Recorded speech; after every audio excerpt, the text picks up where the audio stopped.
Maintenant, nous serons ensemble, à tout jamais. Le 6 mai 1939, le tribunal a condamné à mort Bill Charles et Terry Blanchett.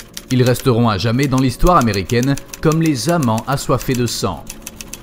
Heather était en retard, mais elle ne pouvait quand même pas résister à l'envie de s'arrêter à la brocante. Il y avait plein de petites babioles mignonnes en vente. Comme d'habitude, la plupart des gens s'entassaient autour des stands exposant des bijoux, des peintures et des figurines en porcelaine. Mais le regard aguerri d'Heather se pose tout de suite sur ce qui semblait être une photographie vintage banale des années 30 ou 40. C'était une photo d'un couple heureux le jour de leur mariage, un complément parfait pour sa boutique de mariage. « Je vous la donne pour 2 €, dit soudainement une femme surgissant de nulle part et regardant nerveusement autour d'elle. « Je vois qu'elle vous plaît. » Les autres antiquités étaient généralement vendues 10 fois plus cher, donc Heather paie avec enthousiasme. Mais au lieu de prendre l'argent et de lui donner la photo, la femme attrape la main d'Heather et la regarde avec des yeux fous. « Souvenez-vous de ce que je vais vous dire là, ne regardez jamais, et je veux dire jamais, cette photo la nuit !» Après avoir dit ça, la vendeuse disparaît dans la foule. « Eh bien, quelle folle !» grommelle Heather en s'essuyant la main sur sa chemise. De toute façon, elle avait acheté la photo. Elle la met donc dans son sac avant de retourner à sa voiture.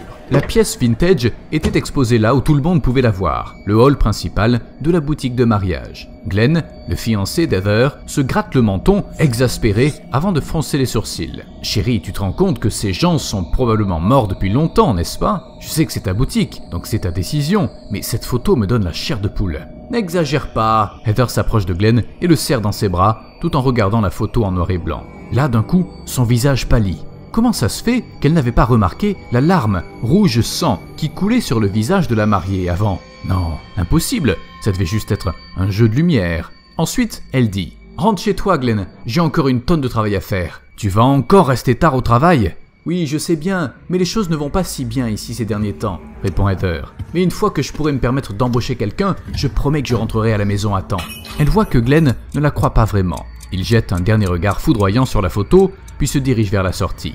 Heather n'avait même pas remarqué qu'il faisait déjà noir. Et la nuit, ton imagination devient ton pire ennemi.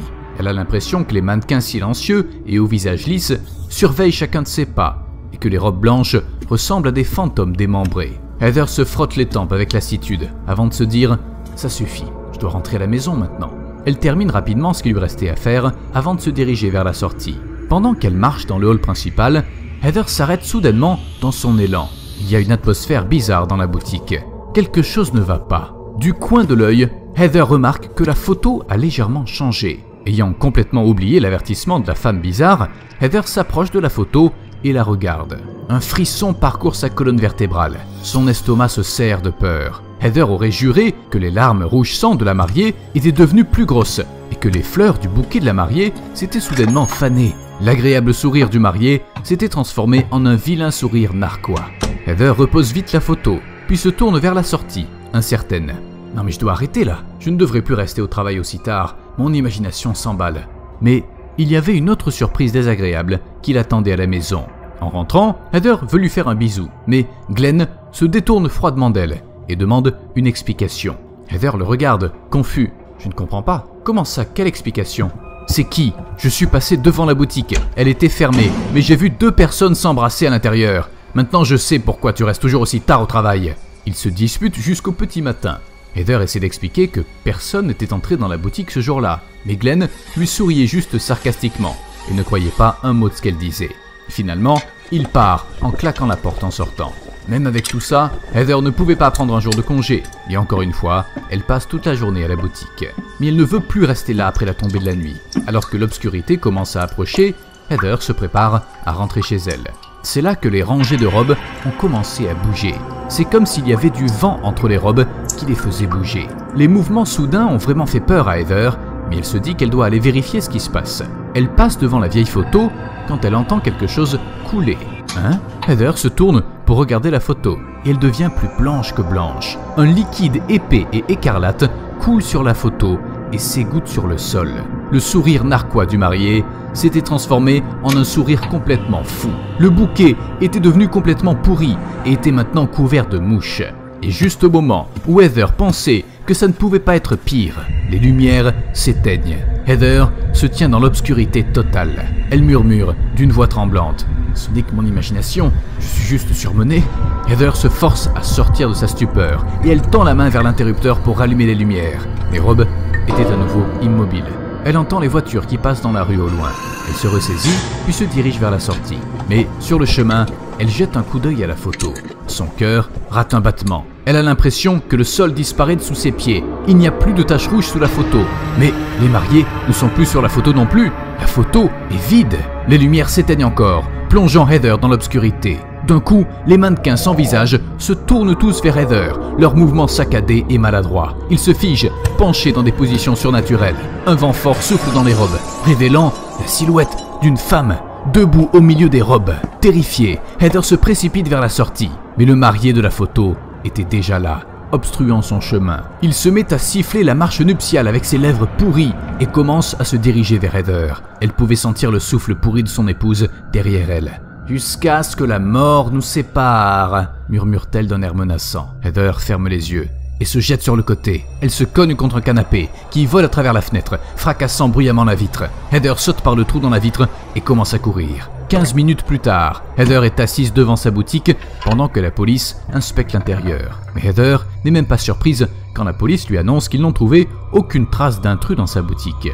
Il n'y avait rien non plus sur les caméras de surveillance. Les images montrent Heather courant dans la boutique vide comme une folle, essayant de s'éloigner de sa propre ombre. Mais Heather sait qu'il y a quelqu'un qui pourrait tout lui expliquer. À l'approche de l'aube, Heather se dirige vers le lieu où elle avait acheté la photo.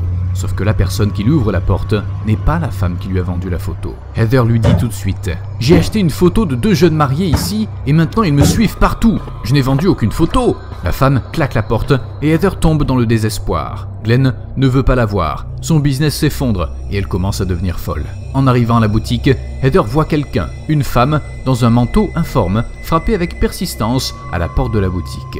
Ne sachant pas à quoi s'attendre, Heather s'approche du mystérieux visiteur.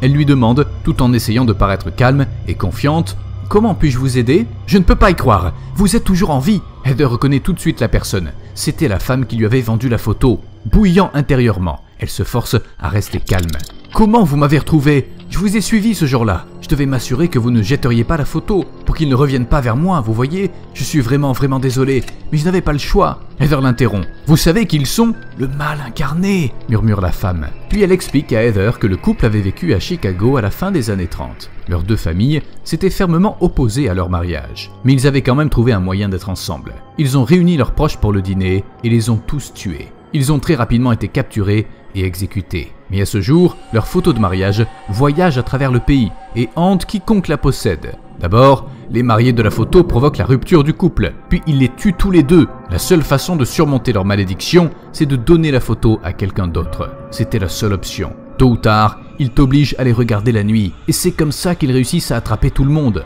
Si vous voulez survivre, vous devez donner ou vendre cette photo, comme je l'ai fait, a conclu la femme. Puis elle se retourne avant de s'éloigner. Heather a l'impression d'être dans un tourbillon.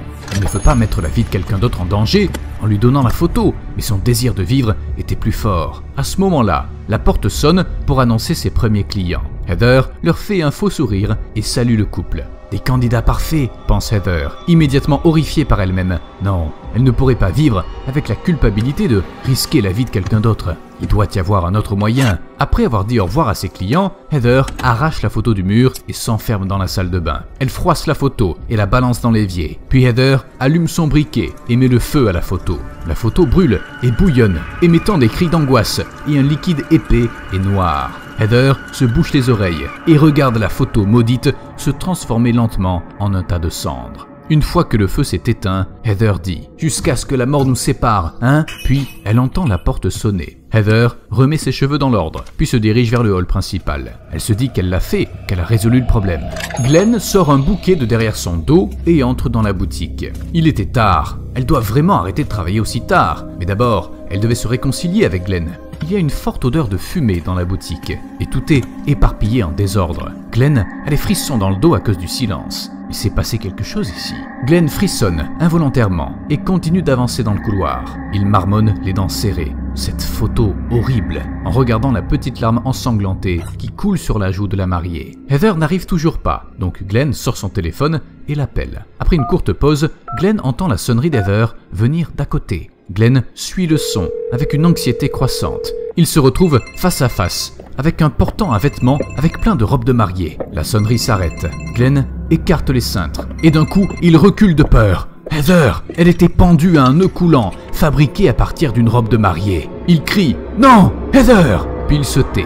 Il entend quelqu'un siffler l'air de la marche nuptiale depuis le hall. « Jusqu'à ce que la mort nous sépare !» murmure une voix de femme. Les visiteurs nocturnes n'étaient généralement pas un bon signe. Mais Nina ouvre quand même la porte et retient son souffle quand elle voit une boîte toute simple devant elle. Un autre cadeau de mariage? Mais pourquoi personne n'avait signé? Elle ramasse la boîte, la rentre dans son appartement, puis l'ouvre. Il y a une odeur de fleurs pourries qui s'en échappe. À l'intérieur se trouve une photo d'époque dans un beau cadre. « Qu'est-ce que c'est que ça ?» lui demande son mari, à moitié endormi. « Je ne sais pas, peut-être un cadeau de mariage. J'ai vu une photo similaire dans la boutique. Tu te souviens ?» La boutique où la propriétaire et son fiancé ont été retrouvés morts? T'inquiète, ça doit juste être une blague de mauvais goût, dit l'homme. En vrai, je l'aime bien. Je vais le mettre dans la chambre. Nina place la photo sur l'étagère, éteint les lumières et grimpe dans son lit. Les visages du couple sur la photo sont tordus, leur peau couverte de cicatrices. Un liquide sombre et épais commence à s'échapper du cadre, formant une grande flaque. Nina et son mari vont se réveiller horrifiés. Si bien sûr, ce sont les prochaines victimes de la photo.